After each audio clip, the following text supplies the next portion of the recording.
Alors, comment créer une vidéo avec Synthesia? Comme vous voyez, on est dans l'espace de travail, section gratuit. On clique sur Nouvelle vidéo, puis Créer, et il nous propose divers modèles. Ici, on a différents filtres. On va choisir un modèle cool et pro. Je vous avoue, ces modèles ne me convainquent pas trop. Ils sont bizarres. Il n'y a pas de modèle normal, formel. Peut-être celui-ci, Just Template ou l'autre. Oui, plus minimaliste. Non, celui-là ne me plaît pas non plus, mais on va l'utiliser.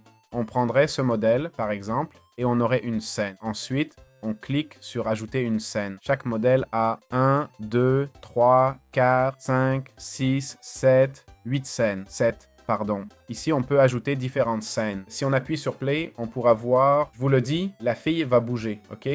On va voir l'animation prédéfinie qui arrive. La question à 1 million, non? Peut-on modifier ce qu'il dit? Bien sûr, on peut changer le texte et la langue. Si c'est Alex, on peut ajouter un autre speaker. Au lieu d'Alex, ça pourrait être...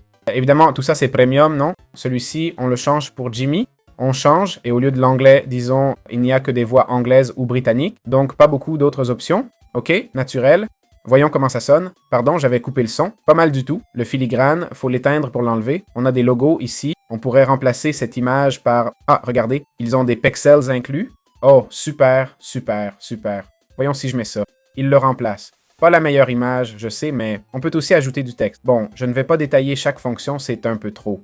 Même les formes. Si on veut le mettre ici et sur l'organiser, ce serait cool. Envoyer en arrière. On peut le renvoyer en arrière. Envoyer en arrière. Encore et encore. Je veux l'envoyer.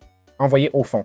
On peut faire plein de choses, comme ajouter des médias, des images, etc. Je vais vous montrer l'éditeur, puis chaque fonction en détail pour une utilisation pro. Ici, on a la musique. À droite, on aurait l'éditeur. Ici, on aurait le texte. Ça serait une timeline avec les différentes fonctions. Et à gauche, on a les différentes diapositives. On peut modifier la durée de chaque diapo ici. Par exemple, ça peut durer 10 secondes. Et voilà, c'est aussi simple que ça.